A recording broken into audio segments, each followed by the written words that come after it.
ఇలా రేవంత్ అన్న అని అంటున్నా, కాషియస్గానే అన్న ఈ మాట. 93 లక్షల ఎకరాల భూమి ఏదైతే తెలంగాణలో ఉన్నదో అది ప్రొహిబిషన్ లిస్టులకు తీసుకొస్తున్నారట. ఆలోచన చాలా మంచిది, అందులో డౌటే లేదు. అందుకే అన్న అని సంబోధించిన. కాంగ్రెస్ కదా, కాంగ్రెస్ ఏదన్నా ఆలోచించినప్పుడు దాని ఆచరణ వచ్చినప్పుడు ఆ ఆచరణ చేసేటప్పుడు నాకు కొన్ని అనుమానాలు ఉంటాయి. ఎందుకంటే అనుములవారి సర్కారు మరి ప్రజల హితంలా ఏది కరెక్ట్ అని నేను మాట్లాడేదే చిత్రగుప్తుడి లక్ష్యం. రేవంత్ రెడ్డి గారు ఏం చేసిర్రు, నిన్నేం తెచ్చిండ్రు, హైడ్రా ఇవాళ కబ్జా చేసింది ఎవడ్రా అని చెప్పి క్వశ్చన్ వేస్తుర్రా లేదా? సపోర్ట్ కొట్టాలన్నా వద్దా? అర్బన్ బెల్ట్లల్లా, హై వాల్యూ అర్బన్ బెల్ట్లల్లా అలా కొంచెం ఇబ్బంది అవుతుందా కాదా? వాళ్ళు లంగల కదా గిరీష్ అన్నట్టు లంగల మీద లక్షణంగా లాఠీ పెట్టాలా, అందులో డౌటే లేదు. ఆయన ఇంటెంట్ మీద నాకు నయా పైసా డౌట్ లేదు. కాకపోతే ఆయన ఎగ్జిక్యూషన్ మీదనే నాకు 100% డౌట్ ఉంటుంది. అటవీ శాఖ భూమి 19 లక్షల ఎకరాల భూమి గుంతలకిడి గుల తవ్వి పాడేసి గుంతలు తవ్వి పాడేసి రేడు కాడికి. మేము 3 ప్రశ్నలు అడిగినాం ఫారెస్ట్ డిపార్ట్మెంట్కి. ఏంది, ఎందుకు, ఏమిటి, ఎలా అని అంటే వాళ్ళు వచ్చి బుచ్కి అని అంటారు మాతో. Gautam Model School, Sun City branch, admissions are open for 2026. No admission fee, free school uniform and also bus transportation available for nursery to 10th class. Hurry up. Address, Sun City branch opposite Kasturba Trust. Limited seats. Contact us now 8121573123 and 8977113123. అదేందో మా రేవంత్ అన్న ఇలా రేవంత్ అన్న అని అంటున్నా, కాషియస్గానే అన్న ఈ మాట. మా రేవంత్ అన్న ఏదో మంచి పని చేస్తే కూడా పాపము ఏ పేపర్లలో తెలంగాణలో రాలే. ఇది వచ్చిందా ఏదైనా కథనంలో? నాకు తెలిసి వెలుగులో కనబడలే, ఇక వేరే పేపర్లను అయితే అసలే కనబడదు. ఎందుకంటే రాసేదో కొంచెమో గొప్పనో రేవంత్ రెడ్డి గారికి కొంచెమో ఫేవర్గా రాసేది అదొకటే. ఇప్పుడు క్వశ్చన్ ఏందనంటే, తెలంగాణ గవర్నమెంటు ఒక ప్రొహిబిటరీ కేటగిరీ డిజైన్ చేసిందట. అంటే ప్రొహిబిటరీ కేటగిరీ అని అంటే 93 లక్షల ఎకరాల భూమి ఏదైతే తెలంగాణలో ఉన్నదో అది ప్రొహిబిషన్ లిస్టులకు తీసుకొస్తున్నారట. ఇలా వక్ఫ్ భూములు ఉంటాయి, మన దేవాలయాల భూములు ఉంటాయి, గవర్నమెంట్ భూములు ఉంటాయి, ఇనామో మళ్ళీ దాని ఏమంటారు, అవన్నీ ఉన్నాయి. ఏమేమి వస్తున్నాయి అనేది ఇప్పుడు మనం చర్చిద్దాం. ఆలోచన చాలా మంచిది, అందులో డౌటే లేదు. అందుకే అన్న అని సంబోధించిన. ఇవాళ ఎవడెవడైతే కాంగ్రెస్ వాడు ఉన్నాడు కదా, ఇప్పుడు ఏమంటారా, మంచి చేస్తే మంచి మాట్లాడతలేమా? నాకు కొన్ని అంటే కాంగ్రెస్ కదా, కాంగ్రెస్ ఏదన్నా ఆలోచించినప్పుడు దాని ఆచరణ వచ్చినప్పుడు ఆ ఆచరణ చేసేటప్పుడు నాకు కొన్ని అనుమానాలు ఉంటాయి. ఎందుకంటే అనుములవారి సర్కారు మరి ఆ అనుమానాలను నేను వ్యక్తం చేసినంత మాత్రాన నేను మా అన్నకు దూరమైనట్టు కాదు, మీ సర్కారుని దూషించినట్టు కాదు. ప్రజల హితంలా ఏది కరెక్ట్ అని నేను మాట్లాడేదే చిత్రగుప్తుడి లక్ష్యం. చిత్రగుప్తు పాత్రనే పోషిస్తున్నాం మేము తప్ప వాళ్ళకో వీళ్ళకో ఎవరికి వత్తాసు పలుకుతలేము. And let us move into the చిట్టా. రేవంత్ రెడ్డి గారు ఏం చేసిర్రు, నిన్నేం తెచ్చిండ్రు, హైడ్రా ఇవాళ కబ్జా చేసింది ఎవడ్రా అని చెప్పి క్వశ్చన్ వేస్తుర్రా లేదా? నిన్న హైడ్రా ఇవాళ కబ్జా చేసింది ఎవడ్రా అని అడిగిండు. సపోర్ట్ కొట్టాలన్నా వద్దా? ఇండియన్ ఎక్స్ప్రెస్లో వచ్చిన కథనం ఫ్రెండ్స్, ఇండియన్ ఎక్స్ప్రెస్లో వచ్చిన కథనం 17 ఫిబ్రవరి 2026 ఏమని అన్నాడు మన గౌరవ ముఖ్యమంత్రి వర్యులు అనుముల రేవంత్ రెడ్డి గారు, 93 లక్షల ఎకరాల భూమి ఏదైతే మన ప్రొహిబిటరీ కేటగిరీలు ఉన్నదో, నిషేధించబడిందో registration and transfer of property కింద, దాన్ని ఒక లీగల్ యాంగిల్ తీసుకొని అంటే సెక్షన్ 22A రిజిస్ట్రేషన్ యాక్ట్ 1908 దీని పరిధిలోకి తీసుకొని దీన్ని సేల్ని నిషేధించడం, దీన్ని ఎవరికన్నా లీజ్కి ఇయ్యనికే కూడా నిషేధించడం, ఈ ల్యాండ్ని మార్టిగేజ్ చేసినా, సేల్ చేసినా, లీజ్కి ఇచ్చినా, ట్రాన్స్ఫర్ చేసినా, రిజిస్ట్రేషన్ చేసినా నిషేధం అని అన్నప్పుడు నిషేధమే అని చెప్పి తన నిశ్శబ్దాన్ని విడిచిపెట్టి నిష్పక్షపాతంగా తన వైఖరి 93 లక్షల ఎకరాల తెలంగాణ భూమిని కాపాడే ప్రయత్నం చేసిన మన అనుముల రేవంత్ రెడ్డి గారికి మనం ఒక ఓ వేసుకోవాలన్నా వద్దా? ఓ ఇప్పుడు చెప్పుడురా, అన్న మంచిగా చేస్తే తమ్ముడు ఎందుకు విమర్శిస్తాడురా, సపోర్ట్ చేస్తాడు. అయితే మళ్ళా అయితే ఏంది అన్నావురా అని అంటే, అనుముల సర్కారు మరి అనుమానాలు వ్యక్తం చేయాలని అవద్దా? చేస్తా గవ్వే అనుమానాలే వ్యక్తం చేసుకున్నా, నేను విమర్శ చేస్తలేను, ముందే డిస్క్లైమర్ చెప్తున్నా. అంటే వెనకటి నుంచి మళ్ళా సేల్ చేసుకున్నోడు, లీజ్కి ఇచ్చుకున్నోడు, మార్టిగేజ్ చేసుకున్నోడు, ట్రాన్స్ఫర్ చేసుకున్నోడు, రిజిస్ట్రేషన్ చేసుకున్న వేల మంది పట్టాదారులు, ల్యాండ్ హోల్డర్స్ ఎవరైతే ఉంటారు కదా, ఎస్పెషలీ అర్బన్ బెల్ట్లల్లా, హై వాల్యూ అర్బన్ బెల్ట్లల్లా అలా కొంచెం ఇబ్బంది అవుతుందా కాదా? అవుతుందా కాదా అంటే వాళ్ళు లంగల కదా గిరీష్ అన్నట్టు లంగల మీద లక్షణంగా లాఠీ పెట్టాలా అందులో డౌటే లేదు ఇప్పుడు పంచాయతీ ఏమవుతుంది అనేది నేను డిస్కస్ చేస్తున్నా ఎందుకు అనుముల వారి సర్కారు మరి అనుమానాలు వ్యక్తం చేయాలా అవుతా ఫ్రెండ్స్ మీ కామెంట్ రూపంలో చెప్పుర్రి ఇప్పుడు హైదరాబాద్ యొక్క ఎదుగుదల అంటే గ్రోత్ కారిడార్స్ అని అంటాం మనం ఇవి కబ్జాలు అయిపోతుంటే పొటెన్షియలీ ఎఫెక్ట్ అవుతున్నది అని అనేది సర్కార్ వాదన అయితే ఇప్పుడు నేను ల్యాండ్ హోల్డర్స్ ఇవన్నీ మాట్లాడినా కాబట్టి డెవలప్మెంట్ వర్సెస్ రెగ్యులేషన్ కిందికి వస్తే ఒక పెద్ద కాన్ఫ్లిక్ట్ జోన్ అవుతుందా కాదా అవుతుంది ఖచ్చితంగా అవుతుంది అయితే లీగల్ లెన్స్ ఏదైతే ఉంది కదా సెక్షన్ 22A సెక్షన్ 22A ఏం చేస్తుంది ఏం ప్రొటెక్ట్ చేస్తుంది అని అంటే గవర్నమెంట్ భూములను అటవీ శాఖ భూములను భూదాన్ భూములను అసైన్డ్ భూములను ఎండోమెంట్ అంటే దేవాదాయ శాఖ భూములను వక్ఫ్ భూములను లోకల్ బాడీ ఏవైతే ల్యాండ్స్ ఉంటాయి చూడు అవి వాటిని ఇంకా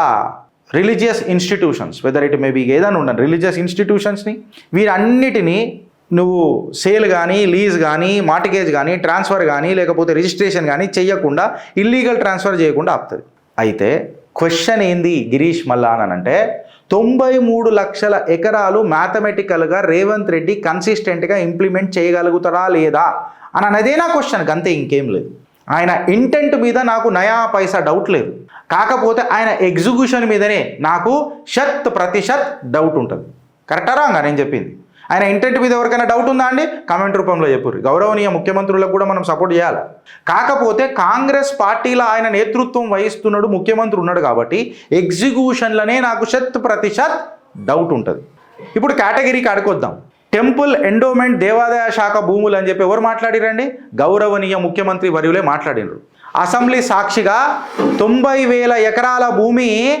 కబ్జాలు ఉన్నది అని చెప్పి మాట్లాడిండు చిత్రగుప్తులము ఇప్పటికీ నేను కొన్నిసార్లు పెట్టి రెండు సంవత్సరాల మీద అయిపోయింది మేము పెట్టి 2 సంవత్సరాల మీదల కనీసము మేము కొన్ని వందల సార్లు మాట్లాడి ఉంటాం ఏమని అటవీ శాఖ భూమి 19 లక్షల ఎకరాల భూమి గుంతలకిడి గుల తొవ్వి పాడేసి రేడు కాడికి తొవ్వి రాలేదా మేము 3 ప్రశ్నలు అడిగినాం ఫారెస్ట్ డిపార్ట్మెంట్కి ఏంది ఎందుకు ఏమిటి ఎలా ఏం ప్రశ్నలు అడిగినామండి ఎందుకు ఏమిటి ఎలా అని అంటారు వచ్చి బుచ్కి అని అంటారు మాతో ఏమంటారు బుచ్కి అని అంట తిక్కలేవదా ఒకటి ఆన్సర్ ఇచ్చిండా ఓడియలే వీడికి ఆగిపోలే మళ్ళీ ఇదే అటవీ శాఖ భూమిలా మృగవాణి నేషనల్ పార్క్ వాటికి దుర్బిన్ పెట్టినాం ఇట్లా పెట్టి చూస్తే 200 ఎకరాలు ఎర్రట అని అన్నాడు దాని మీద ఏమన్నా చర్య తీసుకునే జిగర్ల దమ్ముందా అని చెప్పి నేను ఇలా మా అన్నని అడుగుతున్నా నేనే లెటర్ రాసిన చీఫ్ సెక్రటరీకి వెనకకేని కూడా పనిచేస్తాము సార్ చిత్రగుప్తులం కదా ముంగటికేని ఇట్లా చెప్తున్నాం ధైర్యంగా లెటర్ కూడా రాసినాం పీసీసీఎఫ్ గారు అపాయింట్మెంట్ కూడా కోరాను నేను కాకపోతే ఆమె హయాంలో జరగలే పీసీసీఎఫ్ గారు హయాంలో జరగలే ఇప్పుడున్నా వెనకటికి దురంధరుడు ఉండే మన పీసీసీఎఫ్ రాకేష్ మోహన్ డోబ్రియాల్ మళ్ళీ ఆయన హయాంలో జరిగిందా ఎవరి హయాంలో జరిగిందా డిఎఫ్ఓ ఎవరు ఆఫీసర్ ఎవరు మేము చీఫ్ సెక్రటరీకి లెటర్ రాస్తే కూడా పంచాయతీ కాలే అదేంత తెలుసా రేవంత్ అన్న 200 ఎకరాలు అంటే సాక్షాత్తు 6,000 కోట్లు ఎంత 6,000 కోట్లు ఎర్రర్ ఏమైంది అని అంటే పాప ఏడ్చింది అన్నట్టు కొట్టేసిరు ఇంకోటి తెలుసా అన్న అటవీ శాఖ భూమిలా టిక్కుమని చేతులు అటవీ శాఖ భూమిలో ఫారెస్ట్ మన పోలీస్ హెడ్ క్వార్టర్స్ కట్టిరు మళ్ళీ ఈయననేమో 93 లక్షల ఎకరాల భూమి ఫారెస్ట్ అయినా దేవాలయ శాఖ భూమి అయినా ఏదైనా నేనున్నానే నాయనమ్మా అని అంటూ కాపాడుతానంటున్నాడు మళ్ళీ పోలీస్ హెడ్ క్వార్టర్లు కట్టిరు మళ్ళీ ఇది కరెక్టేనా అని చెప్పి నేను ప్రశ్నిస్తున్నా నేను అడుగుతున్నా రేవంత్ అన్న టోన్ వచ్చిందా నేను అడుగుతున్నా మేము తమాషాలు చేస్తున్నారా కబ్జాలు చేసి ఆనాడు తెచ్చిన హైడ్రా ఇవాళ కబ్జా చేసింది ఓడరా అని చెప్పి మాట్లాడుతున్నాడు అయితే నువ్వు ఫారెస్టు ఎండోమెంటు అసైన్డ్ భూములు గవర్నమెంట్ భూములు భూదాన్ భూములు వక్ఫులు లోకల్ బాడీ భూములు ఇవన్నీ కంబైన్ చేస్తే కేవలం 93 లక్షలే ఉన్నాయా లేకపోతే మాది తీసేసి 93 లక్షలు అని అన్నారా అనుముల వారి సర్కారు మరి అనుమానాలు వస్తాయిగా రావా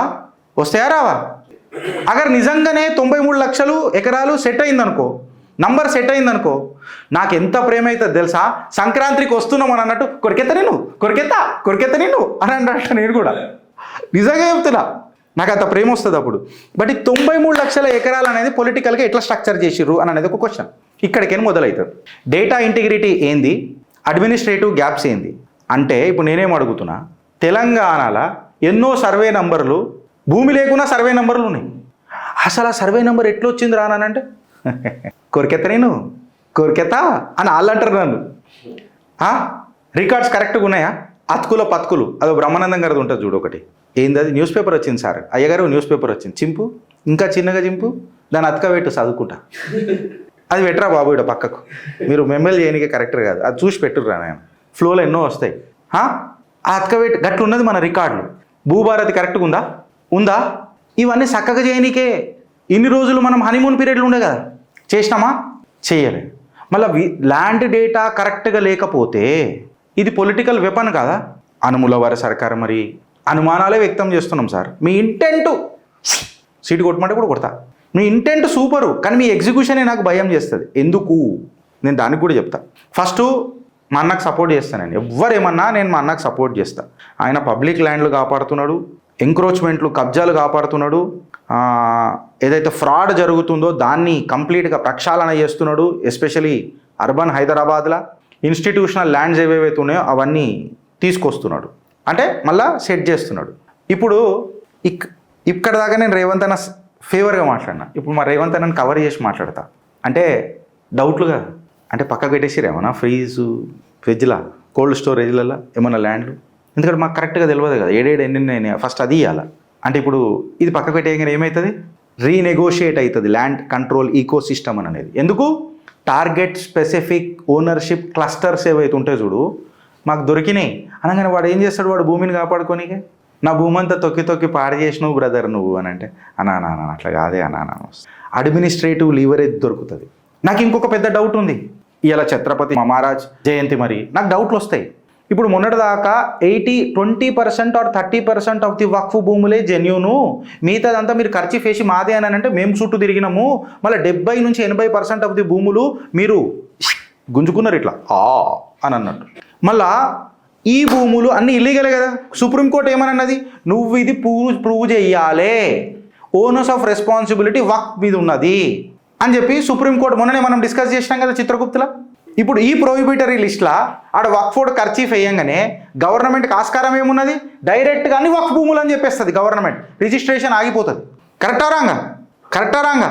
ఇది అస్త్రం ఎవరికైతుంది, వక్ఫ్ ఫోన్కి అవుతుంది, ఇది వక్ఫ్ కోన్కి అవుతుంది. మళ్ళీ పోనీ నా దేవాదాయ శాఖ భూముల 1148 acres ఆఫ్ సీతారాంపూర్ ల్యాండ్ మీద పల్లెత్తు మాటనన్న మా అన్న మాట్లాడిండు అయినాడన్న, దాని మీద కొట్లాడుతుంది రాష్ట్రీయ వానరసేన, మాట్లాడతలే. ఇది ఒక చిన్న జట్కా, 90,000 ఎకరాల దేవాదాయ శాఖ భూముల ఇది ఒక చిన్న జట్కా మాట్లాడుతున్నా. నేను ఏమంటా అంటే రేవంత్ రెడ్డి గారి సర్కార్ది ఇంటెంట్ ప్రొటెక్టివ్ ఉండొచ్చు, కాదని అంటలే, ఈ ఎగ్జిక్యూషనే సెలెక్టివ్ ఉంటుంది. అయితే ఇది ఎందుకు జరా ఇట్లా గట్టిగా సాలిడ్ ఇనుము లెక్క లేదు తెలుసా, మాట్లాడిన మాట మైదాపిండి లెక్క ఉన్నది, తెల్లగా కనిపిస్తుంది కానీ పిసుకుతే పీల్చుబరి ఆట. మైదాపిండి ఎట్లుంటుంది తెలుసు కదా, చూడడానికి తెల్లగా ఉంటుంది, తింటే ఏమవుతుంది, తెల్లారుతుంది, మళ్ళీ తెల్లార్లు లేస్తాయి లోపల. ఇప్పుడు ఎందుకు అడుగుతున్నానంటే ఎస్కలేషన్ జోన్స్ ల్యాండ్ వాల్యూ ఏంది అని అనేది మనం ఎప్పుడన్నా బయట పెట్టినామా? సరే ఇట్లా మాట్లాడదాం పోనీ, నేను ఎందుకు విమర్శ చేయాలి ప్రభుత్వాన్ని? ల్యాండ్ వాల్యూ కీలకంగా ప్రభుత్వానికి నష్టం జరుగుతున్నదని మా అన్న భావించిండు. ఐటీ కారిడార్ ఎక్స్పాన్షన్ చేద్దాము అని చెప్పి ఐటీ రంగంగా దేశంలోనే కాదు ప్రపంచంలోనే కాదు బ్రహ్మాండంలో కూడా శ్రీ మహావిష్ణువు కూడా ఆశ్చర్యచకితం అయిపోవాలి. సాగరంలో వండుకొని ఏం అమృతాన్ని చెక్కిండ్రా కాంగ్రెస్ పార్టీ అని చెప్పి ఐటీ కారిడార్ తయారు చేస్తారు. ఫార్మా ఇంకా లాజిస్టిక్ హబ్బులు అయితే మూలలు కొడతారు ఇట్లా కూర్చొని అందరు క్యాబినెట్ మంత్రులు, అట్లా అభివృద్ధి వాళ్ళు ఆలోచిస్తారు. ల్యాండ్ బ్యాంక్ తయారు చేసి తెలంగాణను ఒక అభివృద్ధి కేంద్రం లాగా తీసుకొని వస్తారు. ఎప్పుడైతే సెక్షన్ 22A అని చెప్పి ఇండియన్ ఎక్స్ప్రెస్ మాట్లాడినట్టు అలా వచ్చింది మాట్లాడినాం చూడ, అంటే ఇల్లీగల్ గ్రాబింగ్ అంతా ఇట్లా భర్తీలో పెట్టి ఇట్లా కించుకుంచుతాడు, కడికంతోనే కించుకుంచుతారు కాంగ్రెస్ వాళ్ళు అంతా. అప్పుడు ఏమవుతుంది, ఇల్లీగల్ ఇన్వెస్ట్మెంట్ మొత్తం పోతుంది కదా. అది సర్కార్ ఖజానాలోకి వస్తుంది. ఎక్కడెక్కడైతే లిటిగేషన్లు ఉన్నాయో అవి ఎక్స్ప్లోడ్ అయిపోతాయి మొత్తం ఏడికాడికి. లిటిగేషన్ ఎక్స్ప్లోడ్ కాగానే ఏమవుతుంది, మార్కెట్ సైకాలజీ పాజిటివ్ అవుతుంది అని చెప్తున్నారు. కాకపోతే నేను అడిగేది ఏంటంటే ఎక్కడెక్కడ ఏమేమి కబ్జాలైనాయి, ఎక్కడెక్కడ ఏమేమి భూములు ఉన్నాయి, ఎవడెవడు కబ్జా చేసిండు ముందు చెప్పురు. ఎందుకనంటే ఒక్క దగ్గర బుల్డోజర్ పెట్టిరు, మిగతా దగ్గర మొత్తం భూమి పూజలకు పోయారు. హైడ్రాలు ఒకటే దగ్గర చిన్న చితక బిల్డింగ్ల మీద బుల్డోజర్లు పెట్టిరు. మళ్ళీ 23 కోట్లు 30 కోట్లు పెట్టి ఒక పెద్ద స్పెషల్ బుల్డోజర్ని తెచ్చిరు. స్పెషల్ బుల్డోజర్ అది ఇప్పుడు ఏమైందిరా అంటే జాలపురుగులు అయినాయి అంట దాని మీద అంటున్నా. నేను అట్లా అంటున్నా. అంటే ఇది పొలిటికల్ మోటివ్ ఎందుకు అవుతుంది అని చెప్పి నేను ఇది పెద్దగా ఉంటుంది ఫ్రెండ్, జర ఆలోచించురు. ఇంట్లో నువ్వు నేను అందరం బాధితులు ఉంటాం. నా దేవాలయాలకి ఇల్లు ఏం జరగదు, వఫ్కి బెనిఫిట్ జరిగినంత నా దేవాలయాలకి అయితే ఖచ్చితంగా జరగదు. అయితే ఈ 22A అని అనేది ఏముంటుంది అని అంటే, ఇది ఒక పబ్లిక్ ల్యాండ్లను కాపాడుతుంది, టెంపుల్ ల్యాండ్లను కాపాడుతుంది, ఫారెస్ట్ ల్యాండ్లను కాపాడుతుంది, ఇది అంత ఉంటుంది. నేను కాదని అంటలేను. అయితే అపోజిషన్ దీన్ని ఏ రకంగా ఫ్రేమ్ చేస్తుందో చెప్తా. ఇప్పుడు రేవంత్ అన్న ఈ ప్రశ్నలకు మీరు అపోజిషన్ చెప్పి అపోజిషన్ ఏమంటుంది అంటే, ప్రతిపక్షాలు ఉంటాయి కదా రాష్ట్రంలో, వాళ్ళు ఏమంటారంటే ఇది రైతులను నిరాశపరిచే చట్టం అని అంటారా. మళ్ళీ ఇన్ని రోజుల నుంచి కబ్జా ఉన్నప్పుడు ఇన్ని రోజులు లేని తెలివితేటలు ఈరోజు వచ్చినాయి ఏంది అని చెప్పి కేసులు వేస్తారా అయ్యారా?